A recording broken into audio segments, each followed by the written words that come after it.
तो दयाराम भाई, हमने सुना है कि आज यहाँ पे करोड़ों की भीड़ आने वाली थी। भाई करोड़ों की नहीं, यहाँ 500 करोड़ की भीड़ आने वाली है।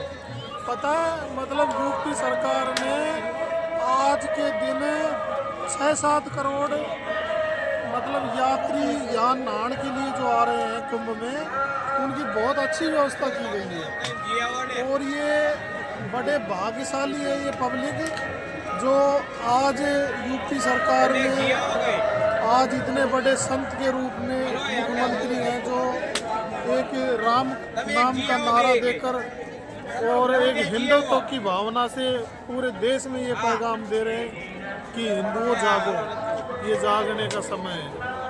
और फिर अगर अब भी मौका चूक गए तो पछताना पड़ेगा। और ये जिसका आज ये महाकुंभ जो दिखाई दे रहा है, जहाँ अनेक तरीके के संत, नागा बाबा, अघोरी बाबा, वैष्णव संप्रदाय के संत, जो इतने लाखों की संख्या में यहाँ आए हुए हैं, जिनका दर्शन करने का बहुत ही सौभाग्य प्राप्त होता है। विजय भाई, आप बड़े महान हो जो इस पावन पर्व पर और यहाँ आकर अपने मतलब जन्म और पिछले कर्मों का जो फल है वो प्राप्त कर रहे हो।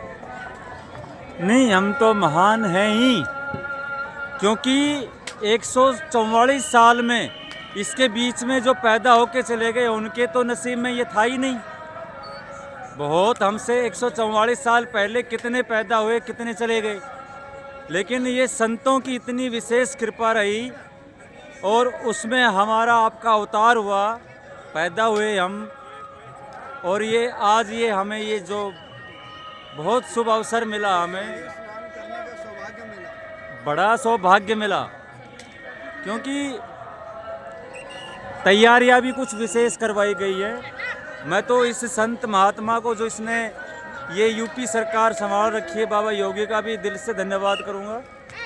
और हमारी भारत सरकार का भी, जो इतना अच्छा मैनेजमेंट इतनी भीड़ को देख के किया हुआ है व्यवस्था। आप देख रहे हो कदम कदम के ऊपर यहाँ पे फोर्स लगाई गई है। सरकार को तो आप ही नहीं, आने वाले हर श्रद्धालु धन्यवाद ही बोल के जाएंगे। और यहाँ के जो भैया पुलिस कर्मी है ना, वो आम पब्लिक के साथ इतना अच्छा बर्ताव कर रहे हैं, जिस तरीके से उनको विशेष संतों की जैसी सिखलाई दी गई है। नहीं, उनको सिखलाई दी गई है। इतनी प्रेम की भावना से वो टैकल कर रहे हैं, कहीं मतलब पुलिस वाला आवेश तो उनमें दिखाई नहीं दे रहा।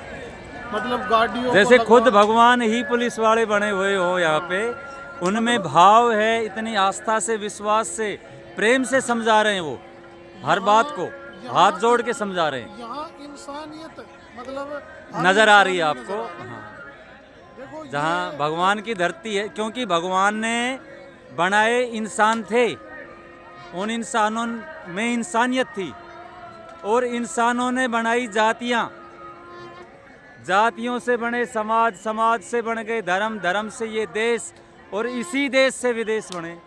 क्योंकि संस्कार जो हैं आज भी भारत के, वो बहुत ही विशेष हैं।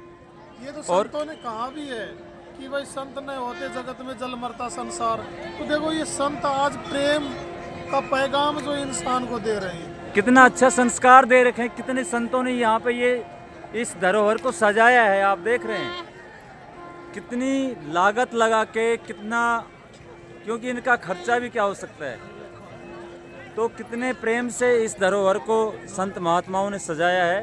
और कितना कितना मतलब यहाँ भंडारा था, भंडारे, आने जाने की सुविधा, ट्रैफिक की सुविधा, रेलवे की सुविधा, नाव की सुविधा, मतलब ये देखा नहीं जा रहा है कि कोई आम आदमी परेशान हो। इतना मतलब वो किया गया है कि हर आदमी अपने यहाँ आकर एक खुशी के माहौल में एक बड़ा आनंद की विभूति को प्राप्त कर रहा है। तो आनंद मय जगह बना दी इन संतों ने, महात्माओं ने। और क्योंकि आनंद जहाँ पे है, जहाँ परमानंद है, वहाँ आनंद आएगा ही आएगा।